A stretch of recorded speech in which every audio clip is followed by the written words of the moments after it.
Okay, I'm here to do my Battle of the Bay 6 prediction video, October 12th in Oakland. I'm not going to mention all the battles, but I will do a few of them. The first battle I'm going to talk about is DIZASTER and VERB. I do think Diz will edge it, but I could see it going either way. I feel like VERB is very hit and miss. Like he has certain battles where he's really good.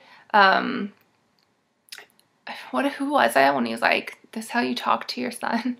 That one was good. I think it was like, who was that? Like Hitman Holla.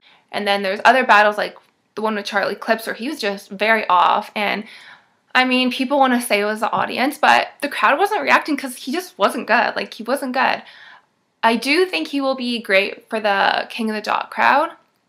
But I feel like, you know, DIZASTER just has that energy, and he's in California, and something I feel about Diz is, like, he does best when he doesn't, like, genuinely doesn't like the person. At least that's how I view it.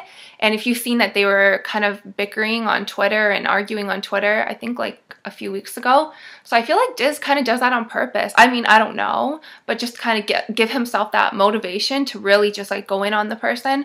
So, yeah, I do think Diz will probably take that battle. CORTEZ and CAUSTIC. So I'm really excited for this battle. I've never really been a fan of CAUSTIC, even though sometimes he does have good bars, and I mean, Arcane probably deliver those bars better than CAUSTIC ever could. CAUSTIC's delivery is so boring. I don't know if it's like his voice or his flow or breath control. I don't know. Never really been into it, but he does always come with some ridiculously inappropriate angles, so I'm sure he has that for CORTEZ. I'm excited to see what he brings to the table. But something about CORTEZ is he will look at a battle rapper, and even, like, for instance, Hollahan, right?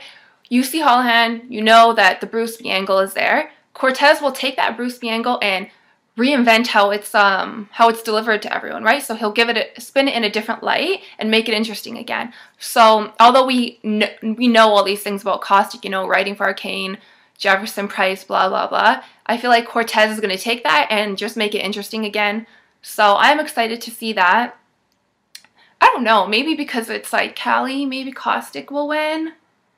But I mean, I want CORTEZ to win. I don't really like CAUSTIC, but I don't know. We'll see, I guess. Who else? Charlie Clips and DIRTBAG Dan. I kind of feel like this is a very mismatched battle. I'm not sure why these two are paired together, but you know, sometimes those turn out to be the best battles of all. I'm a fan of both of them. It's hard to compare them together because I feel like they're so different. DIRTBAG Dan, he has this charisma, he's so funny, and he just loud and, you know, big guy. And something that I think will determine the outcome of this battle is, you know, Charlie Clips has released blogs saying he wasn't motivated for certain people and whatever in the past from other leagues. And I feel like right now he has a lot of light on him because he is upset about money situations, and I feel like he would put more effort into it because he wants to prove, like, I'm worth this amount of money that I'm saying, and I should be on certain cards. And, you know, so I'm thinking he's going to bring his A game, and if that's the case, then I think it's going to be a great battle. I want to say Charlie Clips, but I don't know. Honestly, I don't know.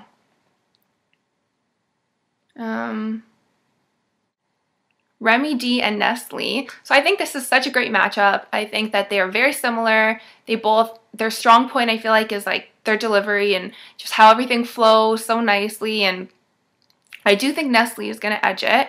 But something I've noticed about Nestle, which I think is probably a weak point of his, which is that he feeds off the crowd too much, which could be a great thing if they're really into you. But if you've seen, like, in the battle with Shoddy, for instance, around the beginning, there was a few lines that people didn't react to, and I was there, so I know that it was because of the sound they couldn't hear, and I feel like he took it so personally. And the worst thing I feel like a battle rapper can do is when the crowd's not really into them is to be like, oh, like, come on, or whatever. And he did do that, like, come on, man, or whatever he said, mumbled something, and then he ended up stuttering through that and then choking later on. And then at the end, he even said when he won, oh, I didn't win. And if you watch the footage, aside from the choke, I think he did win. So I feel like he needs to be like more secure with it. And if the crowd's not into him, keep it going. Like, don't let that affect the rest of your performance. I think as long as a situation like that doesn't happen again, I definitely think that Nestle will edge it, but it's going to be a great battle, and we'll see. CHILLA Jones and Deadman.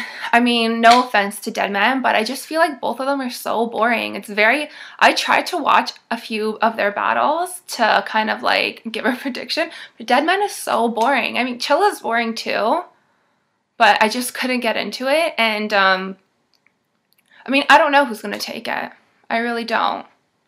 They're both very boring. I feel like CHILLA, I feel like the first round is so important to like set the tone for the rest of the battle. And I feel like CHILLA has a habit of slowly easing into it. His first round, if you see versus DNA, is like kind of, oh no, not DNA. Versus JC is kind of slow. Like his first round's not very great. And I think that the best thing you can do is start off like that, because then if you are the type of person that feeds off the audience, you're already hyped up, the audience is already hyped up, and I don't know. That's just boring. It's just a boring battle in my opinion. Okay, Pass versus DNA. Finally saw some Passers battles. He's really, really good, actually. He's very good. But I feel like I feel like DNA is also very good.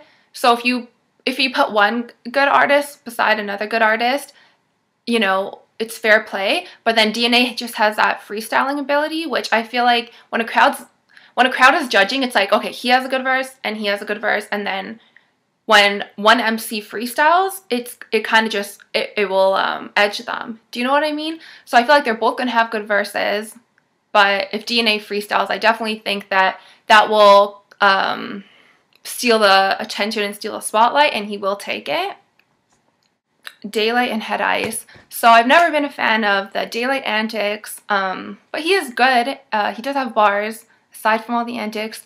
Head Ice, he's funny, nice guy as well, but I feel like he's kind of just like laid back, like la-di-da, and it's not really for me. I think that as long as DAYLYT comes with bars, he can do better than Head Ice. Even though Head Ice has that charisma, DAYLYT just tops it a little bit more with the charisma. Plus we're in California as well, so I'm sure that a lot of DAYLYT fans will be in the crowd. So I'm going to give that one to DAYLYT.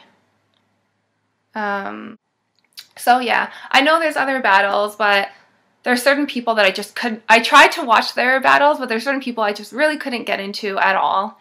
And so I'm not even going to try to predict those. But yes, Battle of the Bay, and tickets are on sale now at King of the Dot.